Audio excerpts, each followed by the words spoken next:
Good morning, good afternoon, good evening, ladies and gentlemen. It is yours truly, Nathan Valley, with Benson Juarez from Privy. Benson, how you doing, brother? Doing great. Doing great. It looks like it's just the two of us today. We got the whole thing to ourselves. Just the two of us. Yeah, just us. Payne is unable to make it today. That's all right. I don't mind that we got the dynamic duo here. For those of you guys Oh watching for the yeah. first time, my name is Nathan Valley. I've been wholesaling for about four or 5 years. I don't know. I gotta figure out the math on that. Done a bunch of deals. Locked up over 100 contracts in a single year. Some of you might have seen the 30-day challenge I did a little while ago, to where I picked a totally brand new market, where I had no contacts, no resources, nothing, and my goal was to do a deal in 30 days without spending any money. And the only tool I used was my cell phone and Privy, what we're going to be showing you guys today. So that is a little bit about me. Oh, and yes, I did end up doing a deal. Did a $20,000 deal. It's pretty cool. Benson, how about you, man? That's Who are you? pretty impressive. I mean, 20K deal is awesome. Well, before we Considering, talk more, Benson Juarez, one of the owners at Privy, also an investor. I dabble in a bunch of different little things, wholesaling being one of them. But you know, there's lots of the stuff is the same, right? There's a lot of overlap between the different strategies. You're running comps, you're underwriting the property. You got to be able to talk to people, generate leads, right? So what's really different about most of these strategies is after it's under contract, what do you do with it? What do you do with it after it's under contract? Wholesaler goes into marketing mode. They take off their acquisition hat and they start thinking disposition. And so if you're keeping properties for buy and hold, well, at that point in time, you're taking off your AC hat and you're putting on your, get ready for closing hat, right? You're starting to put the loan in process. You're starting to maybe think about, buying materials, think about maybe, getting insurance and all these other things you're going to need for keeping a property. If you're a fix and flipper, very similar, right? You're getting your loan together. You're working with a title company. You're putting all your docs together. Then you close and then you go into construction mode. But the whole process leading up to that point is very, very similar. It's all about finding leads, talking to people, getting the right price, writing the offer, getting it under contract. that's right. We're actually going to be working on some of that today. So, yeah, guys, if you've tuned in before or if you've watched it all, you'll know that we like to actually show you what it looks like in real life, not just talk about it. So that's what we're going to do. I know I've got an opportunity that we're working that I'd love to kind of jump in and show you guys a little bit about how, like, what are the next steps? Okay, I found something where I'm like, okay, this might be an opportunity. It might not be. There's a motivated seller there. What on earth do I do next? So what I'm going to do is I'm going to share my screen. I'm going to show you guys all of it, the whole shebang.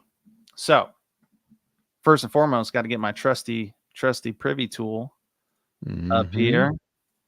Guys, honestly, it's one of those tools where, like, I don't know what I'd do with my life if I didn't have it. That is, and I'm not just saying that because, Benson's like a, sometimes I call him a friend. I don't know. It's,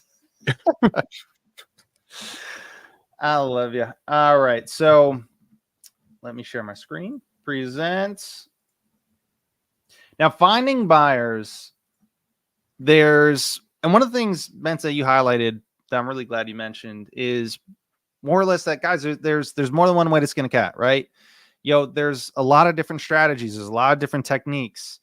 Some work better than others, for sure, in some cases, some scenarios. But what you'll find is there's a lot of people that are able to do deals and make money with their own style. They might do it a little bit differently, or they might, have a slightly different strategy, or they might have their own little twist on things.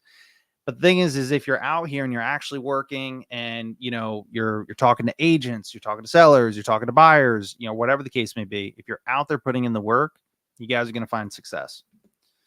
So, Yep. What is wrong address? Let me ask you a question while you're getting ready here. What do you say to those people who are like, you don't need to worry about buyers until you got a deal? Like, get Yeah. first, it'll sell itself, right? And there's a whole school of thought that does that. What's your perspective on that? Should you get buyers in advance, or should you just wait and do deals? Yeah, it's a really, really good question. So my personal preference is I like to kill two birds with one stone. So what we call painless flipping, we do both at the same time. And I'm going to kind Mm, of show exactly what I mean by that with this deal right here that we're working. But I 100% the simple answer is I want to have a buyer before I have the deal. Meaning I want to have a property sold before I get something under contract. There's some exceptions to that rule, but if I don't know, and kind of one of the main reasons is I don't want to be wasting my time, and the thing is as and this is all through the lens of me being a wholesaler. So that's primarily what I do, wholesaling. That's what I'm looking to do on every property. So as a wholesaler, for me, when I look at a deal or I talk with a seller or an agent or whoever, the number one question that I'm trying to answer is who's going to buy this and at what price. And that's really all that I care about. So if I'm talking to an agent or whoever, and guys, if you're looking at deals, what's 99% of what we look at, right? 99% of the deals that we look at and we analyze, it's like it might be a deal, if the ARV's here and the rehab's only this much, but it might not be a deal if the ARV's only here and the rehab's really this much. And my philosophy is and with painless flipping, like our whole belief is the answer to that question is it depends on who's going to be buying it, depends on what they're going to be doing to it. I could have one person to where they're looking to buy it, fix it up themselves and then sell it. I've got a second guy, he has his own crews that are going to fix it up and sell it. I've got a third guy to where not only does he have his own crews, but he also does so many flips that he buys materials in bulk at a discount, and he can do that same rehab for a fraction of the cost of anybody else. And that's not including, well, if someone's analyzing it as a rental property, or they're going to do a pad split, or they're going to, live in one of the rooms and rent out the other rooms, or, right. You catch my drift. That's a great thing with real estate is there's so many things that somebody can do with the property. But as far as when I'm trying to calculate to the penny, hey, what is someone able to pay? I try not to assume the answer. I'd rather find an opportunity to where I know there's somebody like, okay, this is a situation that they need the service that I can provide, right? I have the solution to their problem. And now it's okay. I'm going to let someone else tell me what price they need to be at and then go from there. Does that kind of make sense a little bit? yeah. Yeah, I like it. I mean, there's something to be said for relationships, right? Like relationship-based real estate. There's always going to be Yeah. people involved. And so there's nothing wrong with building relationships over time, but like the painless way is good because like you said, you're taking out two birds with one stone. You're saving a bunch of time. 100%. And so this is a perfect example. I'll kind of walk you through what I mean. So this is a lead that someone kind of brought to us. So, and this is a perfect example. Without giving too many details, so it's listed on the market for 200,000. The person knows that the seller is able to accept a price at a good amount lower than this. So we'll say 150,000, and they are open to creative options. Which is great, right? Okay, 50K less than list price. That's a pretty significant, reduction. And again, guys, this is from having real conversations, right? This is what getting on the phone can do for you. So they found an opportunity. They know the seller's motivated. There's some details that we don't have all the details yet, but I believe there is a tenant in the property that is in the process of getting evicted or something. I could be wrong on that, but I believe there's something going on with a tenant in the property. And so for this, the question is, okay, hey, 150 cash, is it a deal? I probably not. But the person's like, well, they're open to creative. And so, with taking over mortgage sub 2, okay, well, would somebody be interested if they're pretty much able to buy it at that same price, of 150, if it was more or less all on terms? So, and the answer is like, well, I don't know, maybe. So the first thing I do, and guys, this is a house I'm not crazy about. So at a quick glance, right, when we look at these pictures, I'm just kind of jumping through it quick, right? Just getting a real quick feel of what's going on with this house. At a quick glance, and then here it's shown up as an 8-bed 4-bath. I'm gonna assume that the agent listed it wrong, which does happen Mhm. fairly often. It's not uncommon by any means. But just at a quick glance, I'm like, this is, this is just going to be an awkward property. I'm not a huge fan of awkward or weird properties. Um, so let's see. The main house has 5 bedrooms and 3 baths, while the separate building, oh, okay, it's a separate building. So definitely super weird property. Separate building in the back has 3 bedrooms, 1 bath with separate entrances. Enough space to fit 11 cars in the driveway. That's an interesting note. No HOA. That's all great, right? And obviously, from the pictures, this thing needs a lot of work. So again, creative. I don't know. Is it a deal? Is it not a deal? Would somebody be interested? Not sure. They might say it's no, it's too weird of a property. It's in too rough of shape.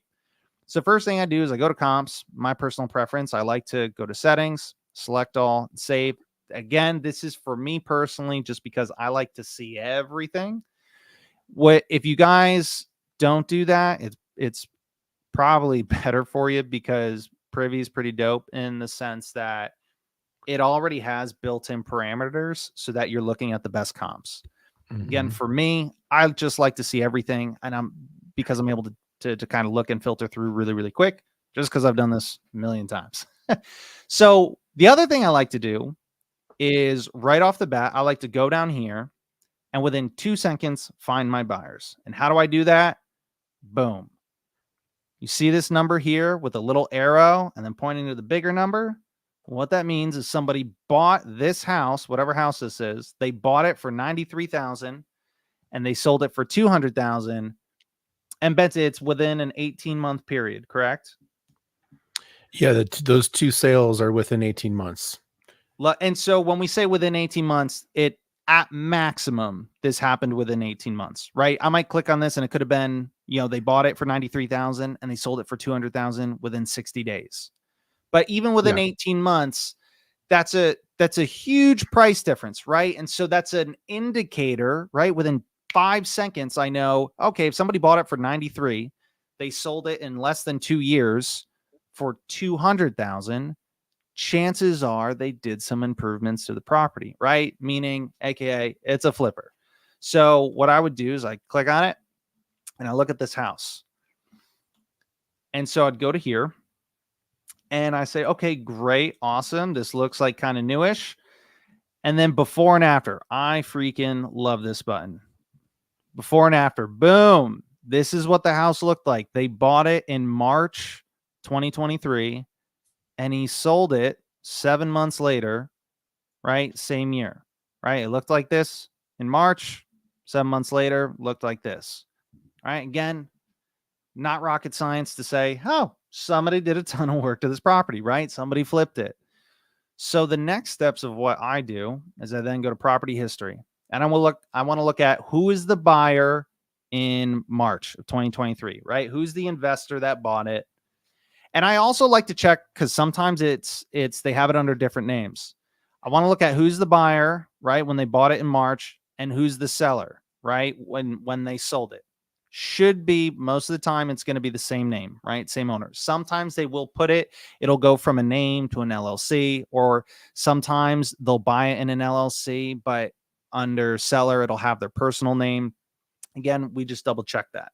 And the reason why we do that is because if you have a hard time finding contact info from one way, you've got a second option. So we've got this name here, right? And Roberto Lopez. So what I do is super fancy, right? I copy this name I go to truepeoplesearch.com, which is completely free, costs you no money. And the craziest thing about, have you ever used True People Search, Benson?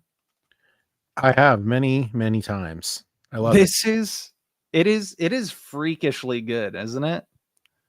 Oh, it is. It's so cool. And some people ask, like, well, why would they give away this information for free? And the reason why is because they hope that you're going to use one of their paid services, which is like doing background checks and more in-depth research on people, criminal background checks. You can check other things, a lot of like private investigators. And did you know that skip tracing actually comes from people skipping bail when they get let out Really? of jail, and there's a bond put on them, and if they don't go to court, then they've skipped bail, and then a bondsman would try to find them and go and get them and take them back to the jail, and they get paid a fee for that. But they would use skip tracing to try to find these people and track them down. Well, that's interesting. From the criminal world to real estate investor world. How Yes. about that journey? I did not know that. That's really interesting. Well, I don't know if Carl here skipped out on some bail or not, but but if he did and I wanted to find a phone number for him, I would use True People Search. So True People Search, and again, guys, if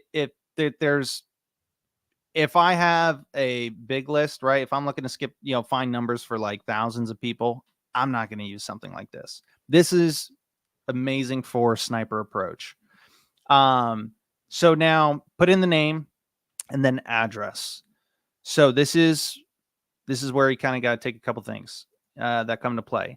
Because it is his personal name on this property, I'm going to use this address. Now, if it was an LLC, again, it'd be a little bit of a different story, which I'm sure we'll find you guys an example in a minute. So I'm going to use Winter Haven, Florida, because his personal name is under this property, or it was. So Winter Haven, Florida. Now, this one's a little bit cheating because I actually just gave him a call earlier this afternoon. And so what I'll do is scroll down here and look at all these beautiful phone numbers. Now, I never call any of the landline numbers. I only call the wireless ones. And typically, the wireless phone number will be the first one listed. Usually, 9 times out of 10, that first number will be the appropriate number for them.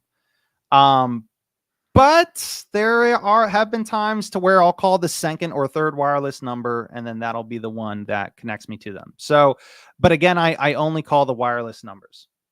So I actually called Carl. It was maybe like an hour and a half ago, and called him twice, no pickup. So left him a voicemail, sent him a text, and he calls me back. And he's like, "Hey, what's going on? What can I do for you?" Super nice guy. He was so nice. And so Carl, I'm like, "Yeah, Carl, I was calling about a property that you flipped a little while ago on 4th Street in Winter Haven." And he like kind of paused for a second. He's like, right, because this sold last year, right? October last year. So he's like, oh, yeah. He's like, "Yeah, what about it?" I was like, "Well, I was calling because I'm currently negotiating a deal right around the corner from that one, and was wondering if you'd be interested in another flip in that neighborhood." Now, for him, the answer was no, because he actually lives in Jacksonville, and like this is just too much of a hike for him. So properties down here, Jacksonville is all the way up here. So a bit of a hike. Also, love that you guys have this mini map here. So he was a no. I said, "Great." Right. And then I get off the phone. Now we just move on to the next one. So, and again, guys, we're kind of really taking the time to walk through this, but when you kind of know how to use this tool, and again, I mean, it's pretty straightforward, right? You look for the arrow. Is it a big difference? Yep. Cool. Then I go to I click on it, go to public records. Again, I'm going to copy the name. I'm going to put it into True People Search, right? And then call the first number, right? And I'm going to call the wireless numbers. Mm-hmm. Again, guys, like works very, very well. So can I point out a couple cool Yeah. things here? The first thing is like you're looking in the comp zone of where this property is located for buyers, right? So you're already starting to do check boxes with how this might be a match for them, right? Because it's right down the street. It's in the same neighborhood.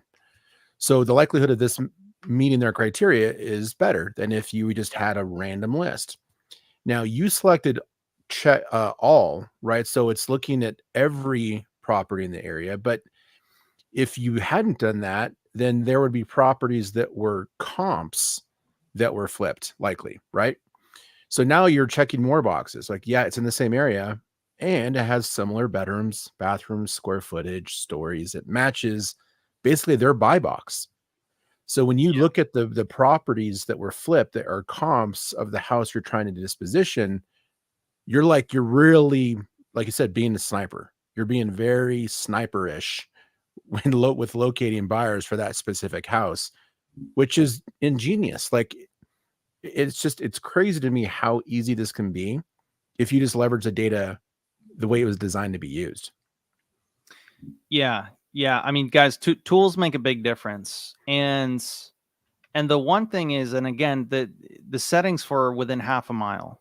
So why do I do this rather than pulling a list of 10,000 buyers and then sending a text message? Hey, I saw you, buy properties in the state of Florida. Like, are you still buying? What's your buy box? Right? Doesn't go over that well all the time.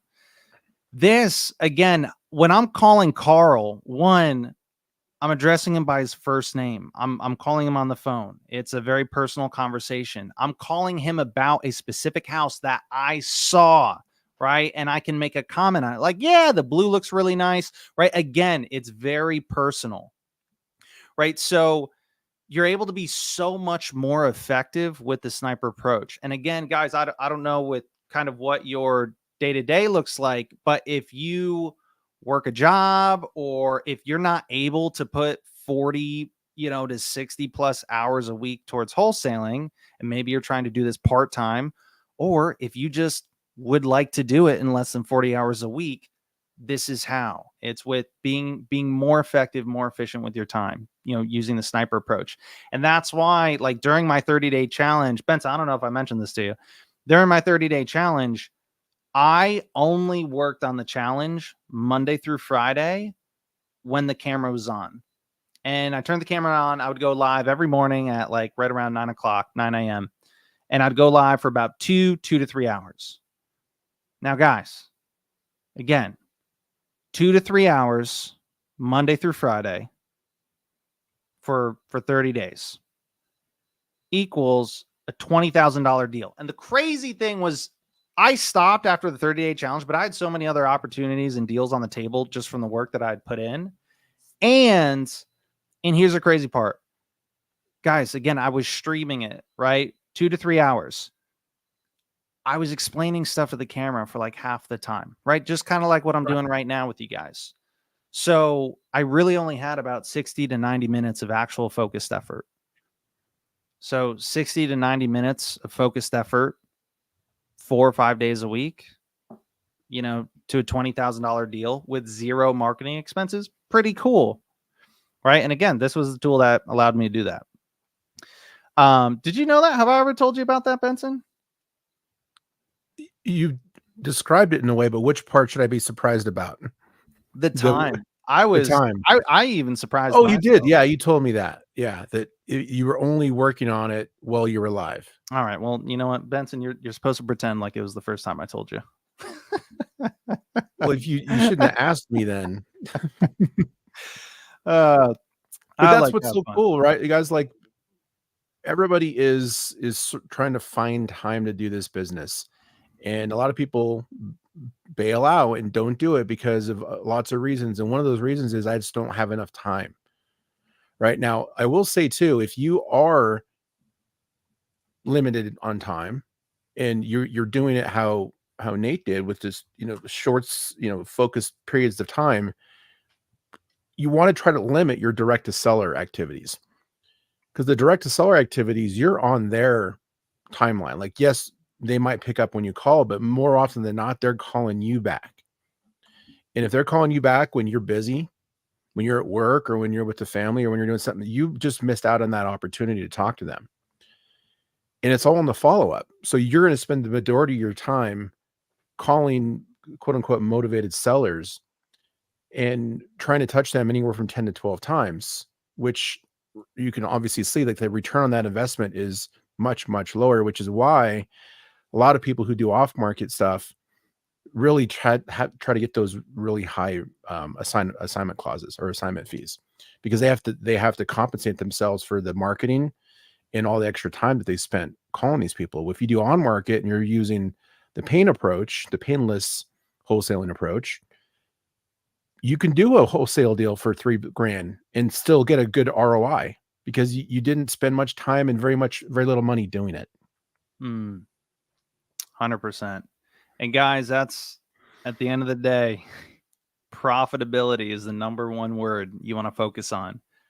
You know, making $1 million is cool, but it's not that cool when you got to spend, you know, $950,000 in marketing expenses, overhead, and all that stuff.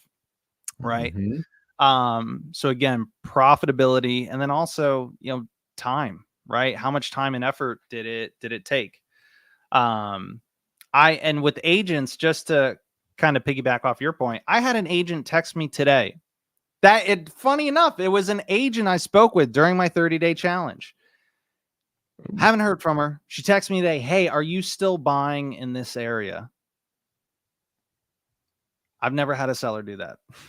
Right. But agents, again, they can be worth a lot more than just one deal, right? Just because, you know, if this one deal doesn't work out, guys, that's fine. It doesn't mean you wasted your time. It means you just got to build another relationship that can still be worth hundreds of thousands of dollars to you at a later point in time. So this right here, I don't know if you guys saw. So again, just went down our list here, right? Boom. I saw another arrow, right? Bought it for $773, sold it for $240, probably a flipper, right? And then we click on it. The pictures, they look really nice. Looks new. Again, it's got that before and after button, which we love. Boom. Look at that, right? House is like looking like it is rough over here. And then boom, beautiful. So go to property history. Okay, awesome. Now we get to some fun stuff. Whoa, it's an LLC. What do I do? All right, guys. So here's where the magic comes in. So I will take this LLC and I will now, because we are in Florida, Florida has what's called sunbiz.org. Anywheres other than Florida, I would just use Open Corporates. Open Corporates is nationwide. And I'll just, let's see, do I have it? opencorporates.com. So if you're not in Florida, that's okay. It still works. And so, and again, both are totally free. It doesn't cost you anything. So I copy the LLC from here. And I'm going to paste it into one of these. If I'm in Florida, I'm using this one. If I'm anywhere else, I'm using opencorporates.com. Search. And again, I'm looking for, and this is important, you get all these results and you're like, oh my gosh, what do I do? It'll be the first or second one. There's two things I'm looking for. One is the exact spelling. I'm not looking for like one word missing, you know, like if it's missing an of or whatever the case may be. Again, you'll see this one's kind of very unique, but there's other ones to where you'll see a lot of stuff very similar. You're looking for exact spelling and for the status to be active. And so that's the first one here. Click on it. Boom. Okay. All this info. What on earth am I looking at? So this is where we've got to do a little bit of detective work. So I'm going to scroll down here. First thing I see is the registered agent, which is Greg. So Greg is going to be the first person that I try to call. So we got Greg Masters, and then we've also got authorized persons under here, right? And Greg Masters is one of them. So his name is here twice. He's going to be the first person that I try to reach out to. So what I'll do is I will take his name. All right. We're going to go back to True People search. Gregory A, last name Masters. And for here, I'm not going to put the property address, Winter Haven, because they bought it in an LLC. Instead, what I'm going to do first is I'm going to look at what is the address he has here, and it's Lakeland. So what I'm going to do is I'm going to put in Lakeland, Florida. All right, so we got two that pop up. One dude says he's 60. The other one says he's 70. I'm probably going to go for the 60-year-old. All right, I don't know too many guys that are in their 70s flipping houses. So we've got some landlines and some wireless. So let's try some wireless numbers. So we're going to try this first one here. So we got 863-559-9719. Let's call up Greg.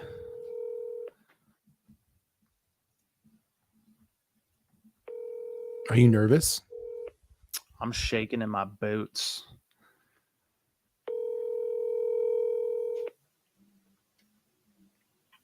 Leave a message. Greg, I don't want to leave a message. Come on, man.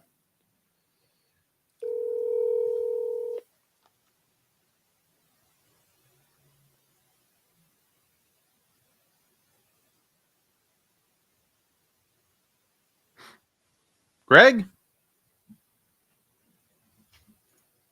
Greg, you there?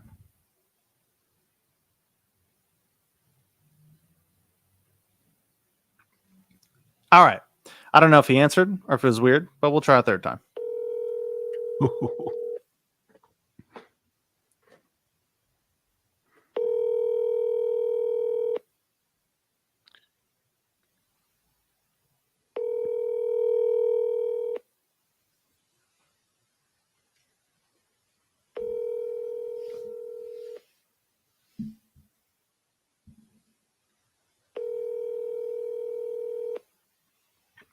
Leave a message. Hey, Greg, it's Nathan. I'm sorry, my phone seems to be acting a little funny. Give me a call back when you get the chance. Talk to you soon. Thanks. Bye-bye.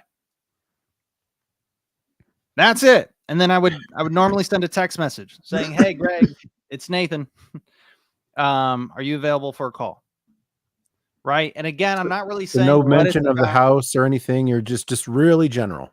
On the first call. Yeah, I keep it really simple. I make it sound like, dude, like, you know, when they listen to the voicemail, I want there to be, I'm trying to build curiosity, right? Curiosity and like lower that threshold for them to call me back. So I build the curiosity to where it's like, hey, Greg, it's Nathan, right? I'm talking like who is this guy? Like he's talking like he's known me for 10 years. Right. And on top of that, like, yeah, give me a call back when you get a chance. He's got no clue what it's about. The human brain, like we've got this thing to where we hate open loops. And so he doesn't know who I am, but I'm sounding like I'm a friend that's calling him and he has no clue what it's about. Right. So now if I've got like this rough or like a really professional, hey, Greg, this is Nathan Valley. Please give me a call when you get it right. It's like, I don't know if I want to talk to that guy. But like the lighthearted, like, hey, Greg, it's Nathan. You know, it's like, all right. Yeah, he sounds friendly enough. Like, I'll give him a call back. Now, that's on the first time, right? First call. And most of the time I do get a call back from that. Now, the second time I reach out, I might mention, because if I say on that first call, hey, Greg, I was calling about a flip you did. I personally don't like doing that because now I'm telling him what the agenda of that call is. And he might make the decision on his own of like, I don't want to talk to some guy asking me about a flip I did. Like, I don't care. I don't want him to make that decision. I want to make that decision for myself. Right. So I want to get him on the phone so that then he can tell me, oh yeah, no, I'm not interested in buying. Like I'm not interested in flips.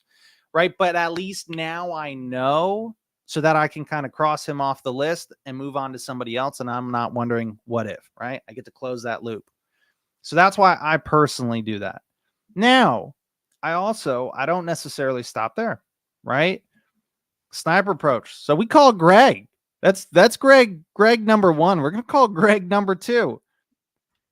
And I will go through all 3 of these. And the reason why is when you've got a deal and you're trying to find buyers, again,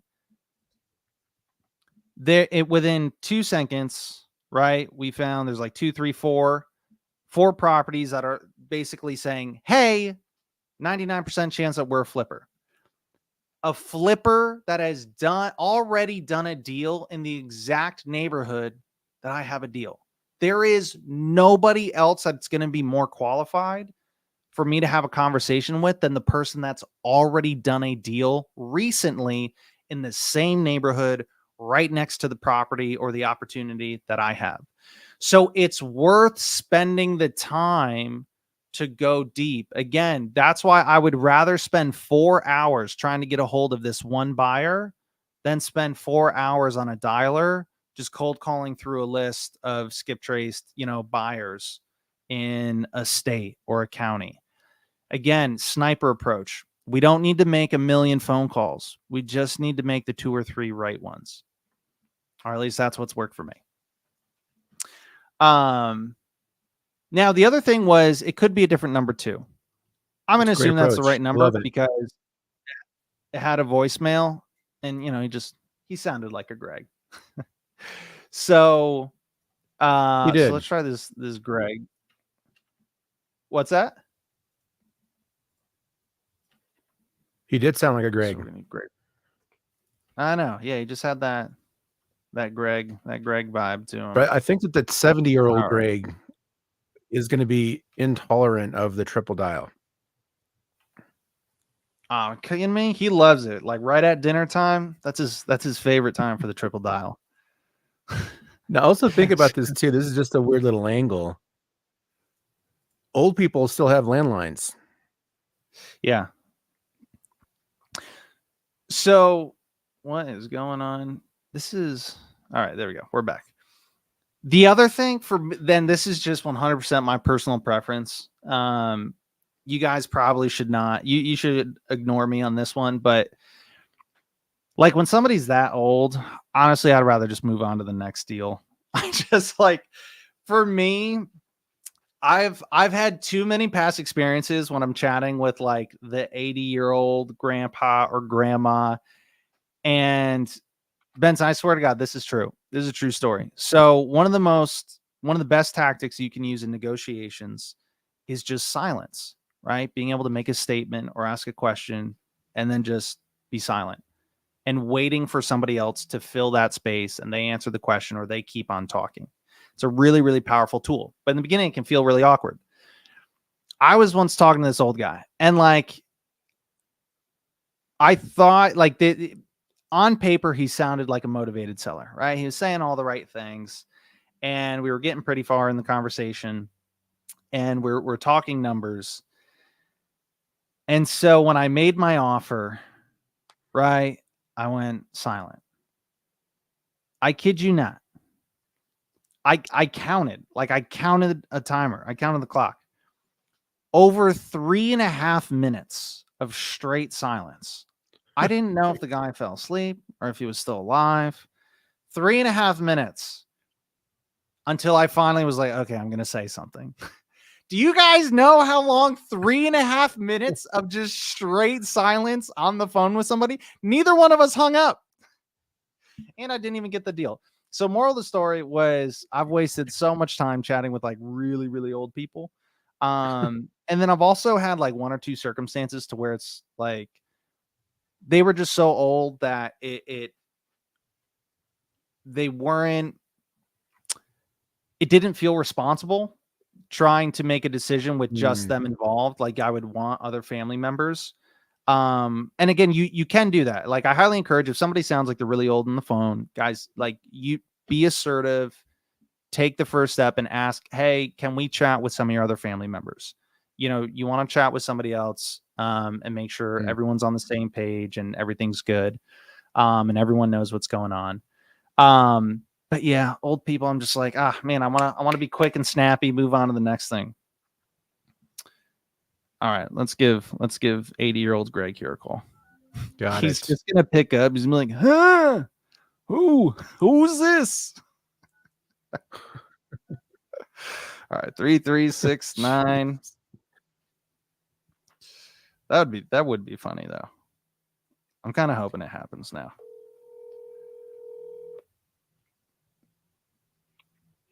You reached Greg. I'm unavailable to take your call right now. Craig, we're calling you right back. He sounds like a spring chicken. You reached Greg. I'm unavailable to take your call right now. Please leave your name and number, and I'll return your call as soon as possible. At the tone, please record your message. When you've finished recording, you may hang up or press 1 for more options. Hey, Greg, it's Nathan. Give me a call back when you get the chance. Talk to you soon. Thanks. Bye-bye. All right. 2 Gregs, no pickups. So I only called twice. Both of them went directly to voicemail. If you call one time and it goes to voicemail, right, someone just might have their phone on Do Not Disturb. But if you call again, the way the iPhone works, it's like if you call right back, and if you do it quick enough, it'll push the call through and it'll ring. But both times it went straight to voicemail. So his phone might be dead or turned off or whatever the case may be. And then last but not least, let's give Michael Peoples.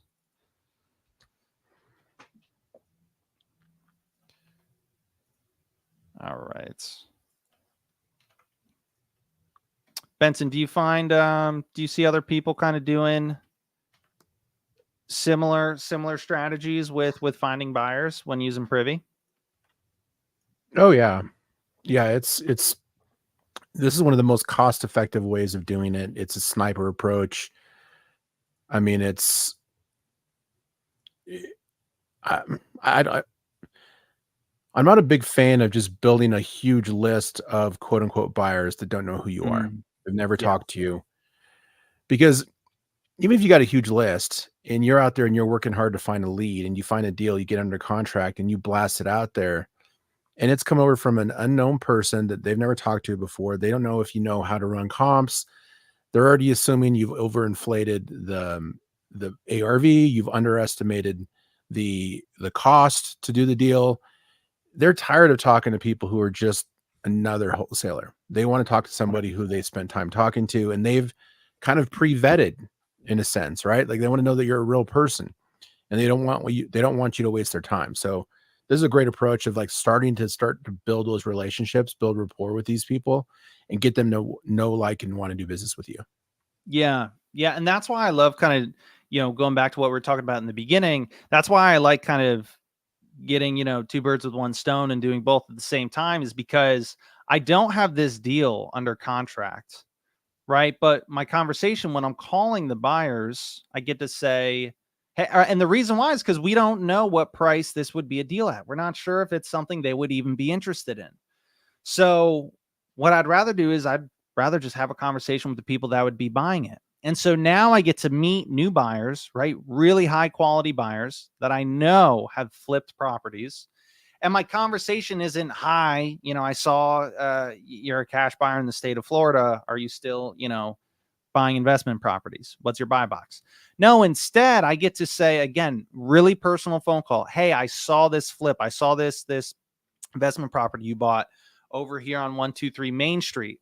I was calling because I've got another one that I'm negotiating right now that's right around the corner. And I was wondering if you'd be interested, right? So within the first 10 seconds of the phone call, he's not just a random person. I'm demonstrating, no, I specifically picked you. I'm reaching out to you. I'm not just some stranger. Like I saw a flip that you did. That's why I'm reaching out to you. I've got something special just for you. And 2, I'm demonstrating value by, hey, I'm not showing up to this empty-handed. I'm giving you a call already with an opportunity that I think would be the perfect fit for you because I already saw that you did a flip in this neighborhood.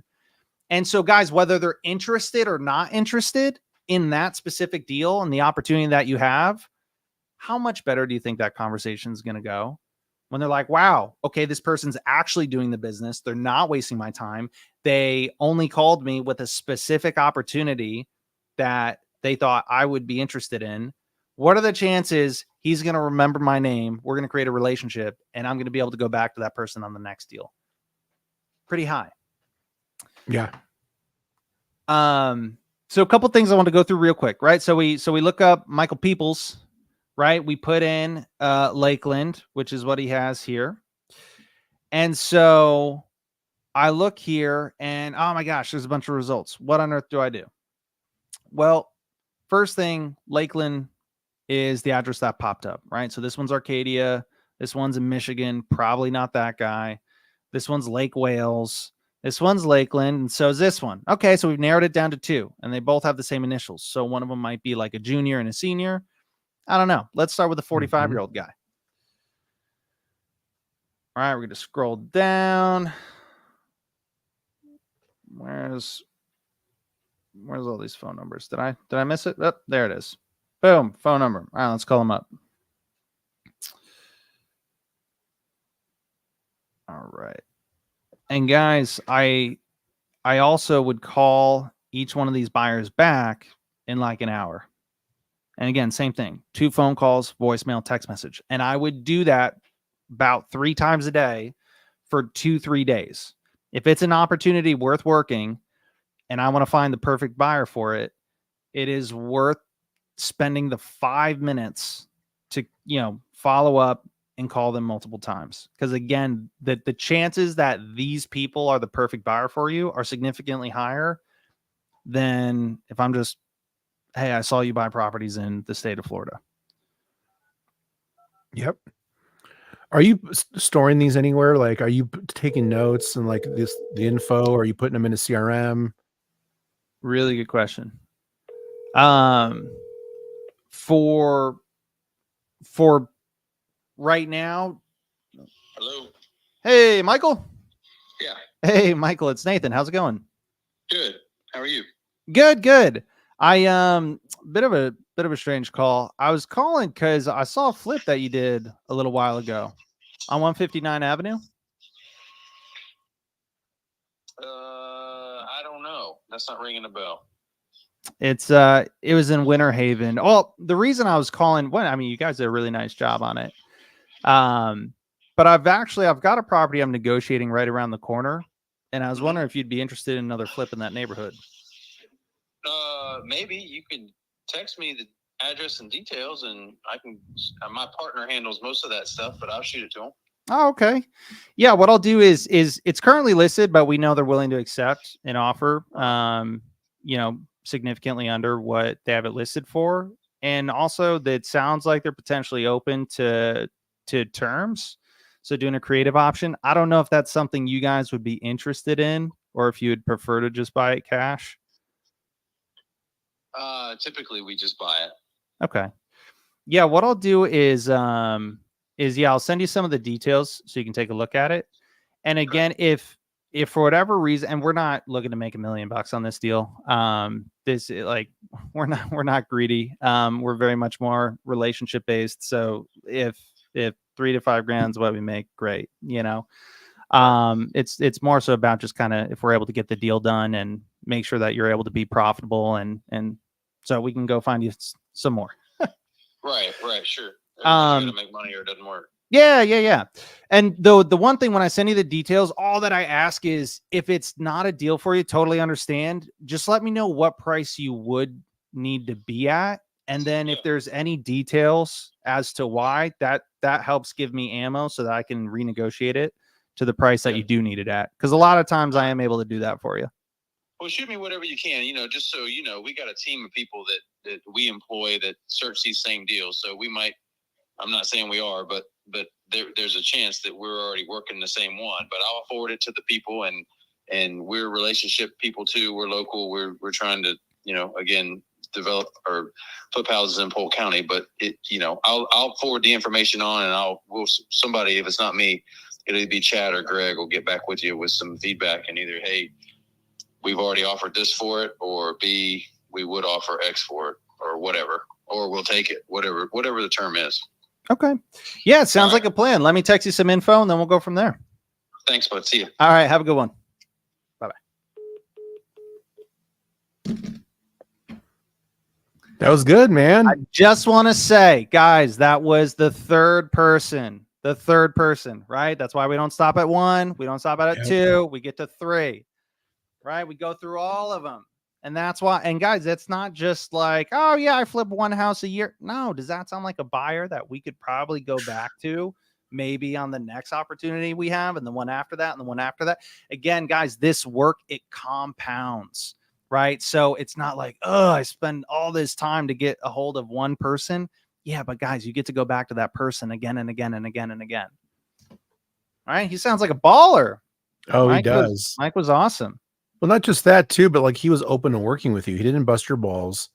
He was like open. He understands the game, right? He's like, okay, yeah. And he was even up front with you too. He's like, you know what, just so you know, like I might have already seen that deal, but if not, and the numbers make sense, then we'll do some business. And guys, the other thing is when we're calling buyers, so I'm never calling them, hey, you know, I've got a listing that's full list price and I haven't spoke to the agent, you know, would you be? No, we're only reaching out when I've got details that I know nobody else has, right? So I know, or at least details that nobody else can see.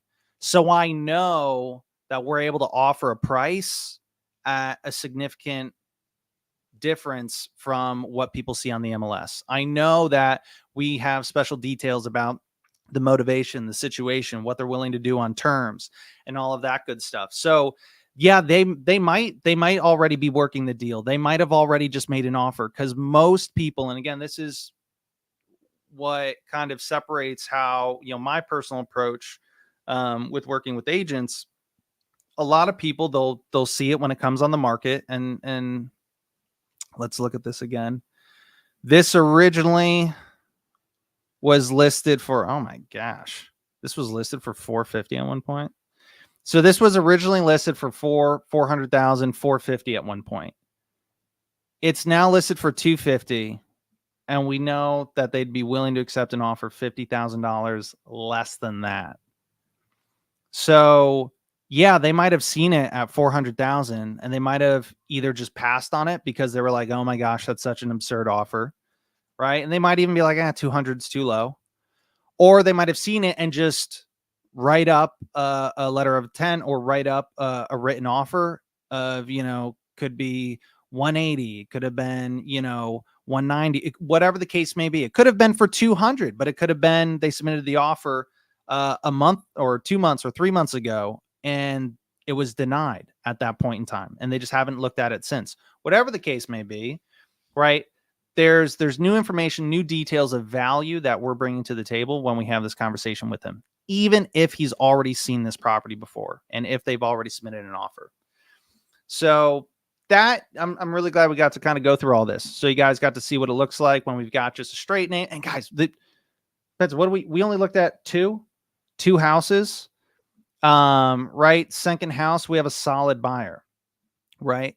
And again, I would go through, and here's some more secret sauce, not just through all the solds, right, and calling the arrows, but also the under contracts. Ooh, somebody bought it for 105, sold it for 235, bought for 182, sold for 255, or that's the price that it's currently listed at.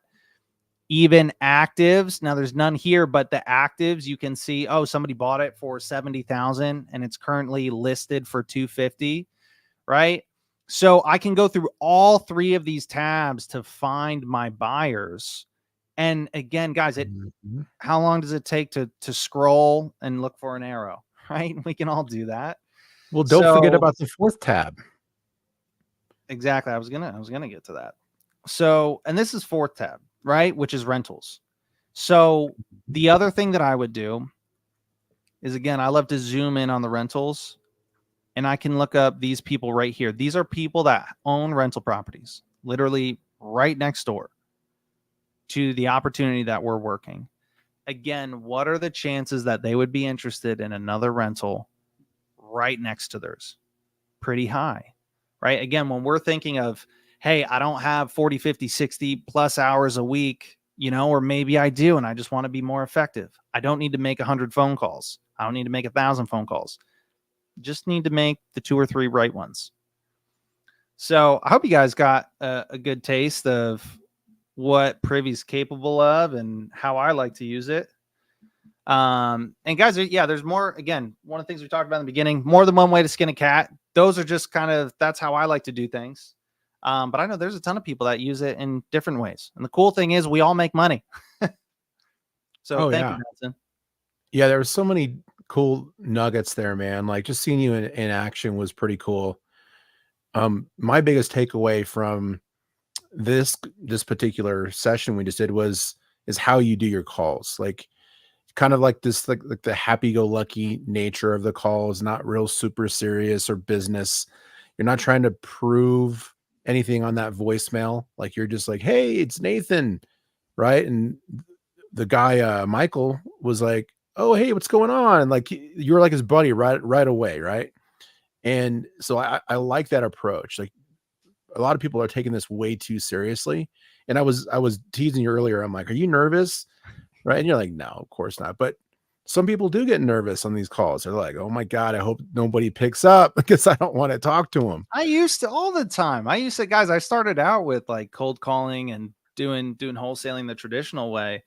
And oh my God, like I get it. Guys, for like years, I'd be making these calls and I'd be super nervous. And part of that was a strategic issue is because, I was pretending to be a cash buyer and, and making all these promises to sellers or agents or whoever. And really, I had no clue what I was going to be doing with the property or if I'd be able to make the deal work, and then secondly, just, I was so new to where, man, I was scared to talk to like all these buyers, like they're professionals, they're experts. Like, what if they know that I'm new and like I haven't done this before? And guys, you know what? It's fine. Again, if there's only one thing, when you're talking to anybody, whether it's an agent, a seller, a buyer, if you just keep this one principle in mind, it will like change your life. And that principle is genuinely care more about the other person's outcome than they do. And when you do that, it's not about you anymore. It's not about me. It's takes all that weight, all that stress, all that anxiety, just takes it off your shoulders because it's not about me anymore.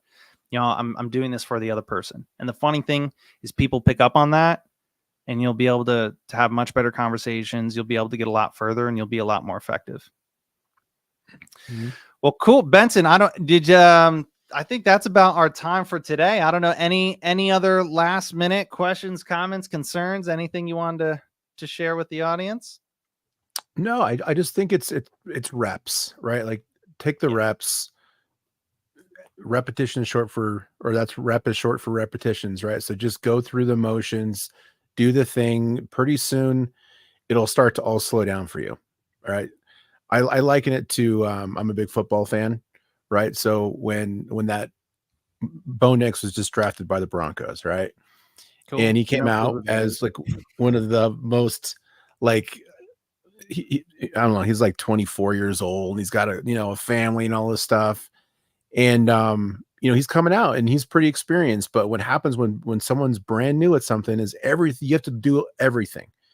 So Bo's trying to figure out like what his feet are doing. And he's trying to figure out like, he's got the right arm motion and he's got his quarterback's coach telling him that he needs to release the ball quicker. And then now he's got to know like where his receivers are at and what the blocking formation in and which way to turn the ball if they're going to hand off. And then he's got to think about the defense. So all this stuff's happening at the same time. And so they make mistakes, right? They're doing stuff too quickly. They're not thinking through it. It's all happening really quick. And so they're drinking out of a fire hose, literally. What happens the second year, after they've done their reps and they've actually got playing experience, they'll ask a second year quarterback, well, looks like things are starting to click out there. What's happening for you? And they're like, things are slowing down. My feet know what they're doing. I've had enough repetitions with my offensive line. I know the blocking formation. I know where my receivers are going to be on the field. I don't have to think about that stuff anymore. Now all I have to worry about is what the defense is doing. And so with repetitions in the business, you do these calls and you analyze the properties. A lot of it will start to become subconscious and you won't have to think about it anymore. And then you can just think about what the person on the other end of the phone's doing. What's the defense doing? And how can you maneuver to make that conversation a win-win for both of you? Couldn't agree more. Yeah, that's for me, it's one thing when it's like, oh, just go and do this. And it's, or some people watch like, oh, like, I see Benson or Nate or whoever, I watch these guys do it. Why can't I replicate that? Guys, I've literally spent thousands and thousands of hours talking to sellers, agents, buyers, you know. It took a lot of reps, you know. Now there's definitely shortcuts, you know. I didn't even have kind of the scripts and my sales process and whatnot that I go through. I didn't have that when I got started, you know, so you guys can get a little bit of a jump start there. But again, don't beat yourself up if, you know, you're not able to sound as great as you want to on that first phone call or that second. It's okay. Again, as long as you got principle number one, rule number one, genuinely care more about the other person's outcome than they do. If you go into it with that mentality, guys, you're there to help people, right? And you get to make money at the same time. So have fun with it. And yeah, keep making calls and doing deals.